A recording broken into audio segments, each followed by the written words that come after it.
Hey everybody, welcome back.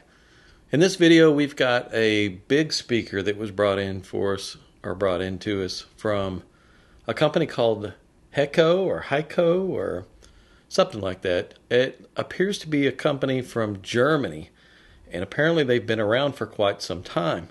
But they're new to us. I had not heard of this company, and I've not seen any of their products. So the customer brought this into us. This was a new one. And you know what? It was a bit of a surprise. And, there's pros and cons, of course. This is definitely a speaker built to a price point, but it surprised me. And let's go through this thing and take a look at this model. It's the Heiko Aurora 1000. And I think the Aurora is the series, and the 1000 is the model number. And I know you can't really see it right now because I've got this thing jacked up on the lift table. But I wanted you guys to notice the base that's on this thing and the nice floor spikes that are on it. I mean, they're really nice. And I think they're adjustable from the top. Nicely done. Cabinet quality-wise looks pretty nice. And it's got this black baffle on it. The sides are of veneer or maybe even a vinyl or something. Maybe it's a fake veneer. I don't know. I'm going to let this thing down so you guys can see the whole thing. And I'm going to remove the grill. And the grill is held on magnetically, and it's a pretty nice little grill. It easily just snaps on and off. And I did some measurements with the grill and without the grill, and the grill did not have a hugely adverse effect on this thing. So, not too bad. Big floor standing speakers, you can see, maybe 7-inch woofers here at the bottom, and maybe a 5.5 or 6-inch mid at the top. And a nice dome tweeter. Now, when these were brought into us, the tweeter was non-functioning, and the crossover was roasted right here. This is the resistor that goes in line with the tweeter, and both it and the tweeter were fried, and that was in both of his speakers. We've looked at this thing, and I really don't feel like that this is a fault in the design. I think this may be the result of something that happened from his amplification. Granted, it is only a 5-watt rated resistor, but under normal play, this should not fail. And whatever happened, not only burned out the resistor, but it burned up the tweeter too. So something in the amplification line did a little roast job there. We were able to get in a new tweeter that we mounted in there so we could start taking measurements. And this was the crossover that he brought in out of one of the speakers. The other one was still in there, and we were able to wire a jumper from where this resistor mounts out the back of the cabinet, and we could plug in different resistor values until we got one that actually measured really well. And this whole thing did measure really well. And I'm going to get to the measurements in just a moment. Let's finish going over some of the specifics on this thing.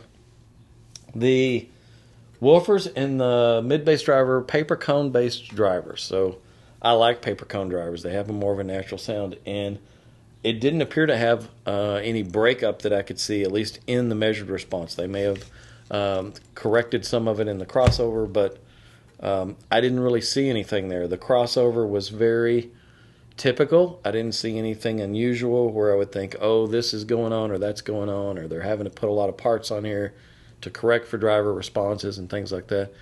Didn't see any of that going on. The frames on these woofers were just a stamped steel frame. It's, the cheaper type of frame. There is a bucking magnet on the back of the mid and a bucking magnet on the back of the tweeter, which works to magnetically shield it from stray fields, which is kind of weird because they didn't have bucking magnets on the larger woofers. Don't really know what's going on there. Binding post wise, it's pretty much what you would expect on a speaker like this. Typical binding post. There's a set for the mid tweeter, and there's a set for the woofer so that they could be bi-wired or bi-amplifier, because that's a selling feature at these price points. The cabinet is fairly lightly constructed. There may be some braces running through this thing somewhere, but it's not a heavy box at all. So they definitely skimped on the price of the box. Parts wise, just what you'd expect at this price point. Now, when I say this price point, these speakers sell for $600 a piece, so $1,200 for a big floor standing speaker with pretty decent drivers. Granted, the cabinet's a little light, but you could go in and add some bracing, and you could line it with no-res. You could fix some of the cabinet-related issues, and it will have some cabinet buzzing going on in this thing. That's just what you get when you lightly construct a cabinet like this. Crossover parts-wise, there's a couple of big electrolytic caps in the low-pass filter and the high-pass filter for the mid. There's 100 microfarad on each of those values, and they are electrolytic. So all the signal going to the mid is going through an electrolytic capacitor. I know it looks like there's 4 iron core inductors on here, but actually only the one on the woofer is an iron core. These have no core in them, and they're actually air cores. And there's some polycaps in here that are in line in shunt with the mid and in the tweeter circuit. So at least it had some decent parts in line with the tweeter. It does have some sandcast resistors. So, and PVC jacketed wire. I mean, it's what you'd expect at these price points. But how did it measure? And so let's take a look at that. This is where I was surprised. Hobbs set this one up and was taking measurements while I was working there, and I could tell immediately it sounded pretty smooth, and it is. Let's look at the on-axis frequency response, and you can see it's pretty balanced all the way across. There's just one little area there at 600 hertz. It's a little bit of a hump, and then when we measured the mid-tweeter independently of the woofers, they did exactly what I would have done, and that's cross them at a really low frequency, let that mid-bass be a mid-bass and play down a little lower and kind of try to handle most of the vocals. So it's crossing at about 350. I know I'd probably push that a little bit lower, but it is what it is. That's not bad. And the hump that we see there is indicative of a little peak in the mid. In the woofer circuit, it could be that the parts in shunt on the woofer circuit are causing a little bit of a peak right there. Other than that, the on-axis frequency response looked good. Next, I want to throw up the response with the grill on.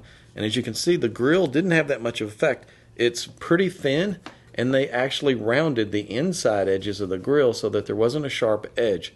So they're doing some things right with this thing. You also notice that it's designed to go on a specific way. Woofer, tweeter, mid-bass driver. And if you accidentally flip this thing around and you stick it on upside down, and it will go on upside down, then there's a bar right where the 2 woofers go. Right, the bar that would normally be here winds up right in line with the tweeter, and it does this to the response. So it catastrophically affects the response if you stick this thing on upside down. So if you've got the grill, be sure when you stick it back on there that you've got it on there correctly, or it will jack up the response. Let's look at the spectral decay, and this is a biggie for me. I always look very closely at the spectral decays. Pretty clean all the way across. Pretty clean. There's still that one little hump at 600 hertz that's got a little stored energy, but it's not bad. That's a pretty clean spectral decay. Impedance curve on it definitely shows it's a 4-ohm speaker. It drops to 4.9 ohms. Right there at the lowest spot, and then up the tweeter end, actually at the lowest spot, drops to 4.2 ohms. So be sure you have an amplifier that's 4-ohm friendly. Most of them are. So no issues there. Impedance curve is smooth all the way across. No huge impedance rises. So they did a good job there. Horizontal off-axis. Looks great. I mean, it really does drop off evenly with no peaks, no anything going off. It's a smooth drop off. And looking at the vertical off-axis, looks pretty good too. I mean, you can tell that the tweeters probably crossed a little high to the mid, but overall, not that bad. As you go up vertically, they're not completely out of phase.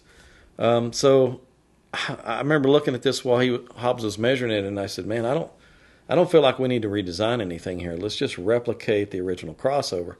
The only thing I see as an issue is that hump right there at 600 hertz. And the more I looked at the individual responses of the tweeter mid and then the woofers, the more I thought, maybe we can just make a little tweak to the lower woofer response, or to the lower woofer crossover, and see if we can knock that little hump out of it. So Hobbs wired the woofers out the back of it there, where we can independently drop a different network on there and play with it a little bit.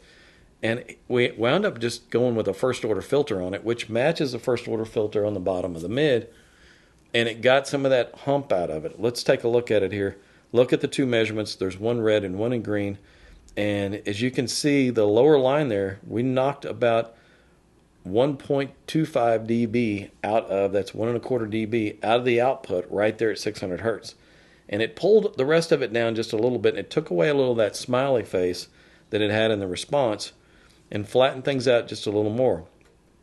As you go lower, as you go below 200 hertz, the DCR on that coil is a little bit less than what the DCR is on this tiny gauge, 19 or 20 gauge coil that was on there. So below 200 hertz actually may pick up just a little bit.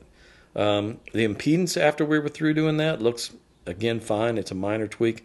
Let's overlay the impedances, and you can see the difference that was created there now.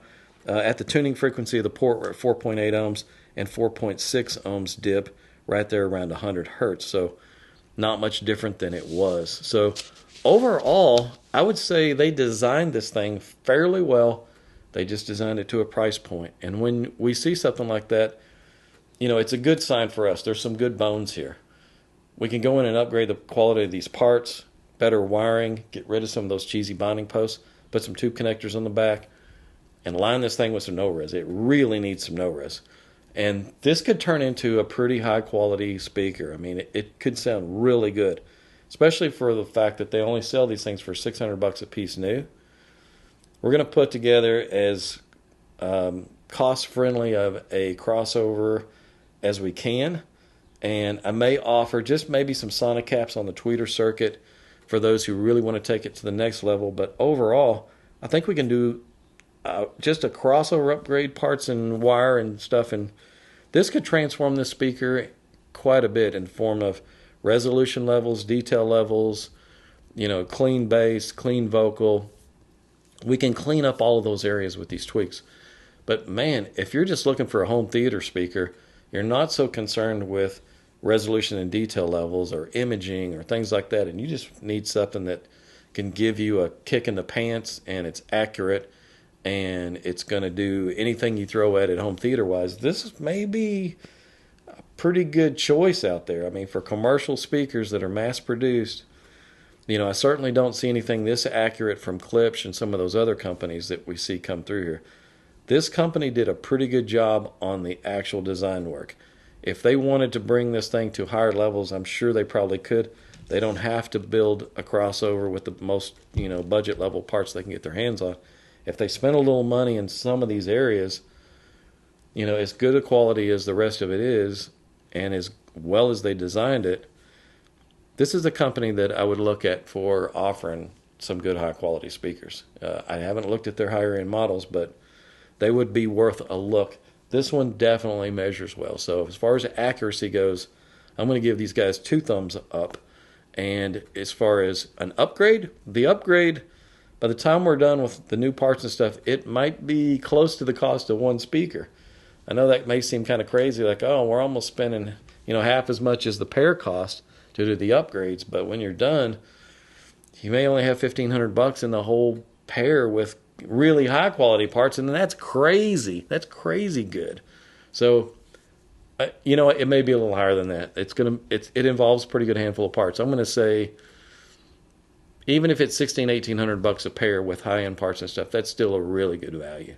So this plus the upgrade, somebody's going to wind up with some really good speakers. And I don't know how many of these are out there, but for any of you guys that have them and you want to take them to the next level, man, we got you covered. It's going to sound tonally very much like it was. A little of that peakiness out of the upper vocal region, that's going to help things a little bit, but the parts quality upgrade is going to be pretty significant. So I enjoyed this one. I didn't have to do a bunch of re-engineering and redesigning. It didn't involve a lot of labor. We just had to map out the crossover, and that's always a lot easier than having to redesign one. So again, kudos to the guys over there in Germany. And that's it for this video. I hope you guys enjoyed it. Please subscribe to our channel if you haven't, and you'll get notification of new videos dropping. We'll see you in the next video.